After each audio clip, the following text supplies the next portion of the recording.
ఆంధ్రప్రదేశ్లో ఎన్నికల సందడి మొదలైన నేపథ్యంలో జరుగుతున్న పరిణామాలు ఆసక్తికరంగా మారుతున్నాయి. తెలుగుదేశం పార్టీలోకి పలువురు నేతలు క్యూ కడుతున్నారు అనే కామెంట్స్ వస్తున్నాయి.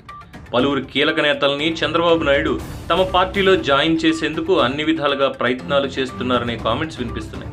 ప్రస్తుతం కర్నూలు జిల్లాలో టీడీపీ కాస్త బలహీనంగా ఉందన్న వార్తలు వస్తున్న నేపథ్యంలో జిల్లాలో టీడీపీ బలోపేతం కోసం చంద్రబాబు శరవేగంగా నిర్ణయాలు తీసుకుంటున్నారు. ఈ నేపథ్యంలోనే కర్నూలు జిల్లాకు చెందిన ఒక అగ్రనేత ఇప్పుడు తెలుగుదేశం పార్టీ తీర్థం పుచ్చుకునే ప్రయత్నం చేస్తున్నట్టుగా తెలుస్తోంది. ఇప్పటికే ఆయన నారా లోకేష్తో చర్చలు కూడా జరిపారని టీడీపీ అంతర్గత సమాచారం. అనంతపురం జిల్లాకు చెందిన ఒక టీడీపీ కీలక నేతతో ఆయనకి మంచి సంబంధాలున్నాయని, తద్వారా ఆయన్ని టీడీపీలోకి తెచ్చేందుకు ప్లాన్ చేశారని ప్రచారం జరుగుతోంది. ఆయనకు కీలక సీటు కూడా అవసరమైతే కేటాయించే ప్రయత్నం జరుగుతుందని వార్తలు వస్తున్నాయి.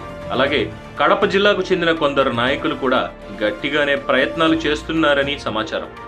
టీడీపీ అధిష్టానంతో టచ్లోకి వెళ్లారని అంటున్నారు. వైఎస్ కుటుంబంతో ముందు నుంచి మంచి సంబంధాలు ఉన్న ఆ నాయకులు కడప ఎంపీ అభ్యర్థిగా అవినాష్ రెడ్డికి సీటు ఇవ్వడాన్ని ఏమాత్రం ఇష్టపడడం లేదని, దీని మీద ఇప్పటికే పార్టీ అధిష్టానానికి తమ అభిప్రాయం చెప్పినా నిర్ణయం మార్చుకోకపోవడంతో కీలక అడుగులు వేసేందుకు సిద్ధమయ్యారని అంటున్నారు. ఒకవేళ టీడీపీలోకి రాకపోయినా కాంగ్రెస్లోకి వెళ్లే ప్రయత్నాలు చేస్తున్నారని రాజకీయ వర్గాలు అంటున్నాయి. మరి ఈ విషయంలో ఏం జరుగుతుంది అనేది చూడాలి. వారు కనుక టీడీపీలో చేరితే రాజకీయంగా పెను సంచలనం అయ్యే అవకాశం ఉందని రాజకీయ వర్గాల అభిప్రాయం.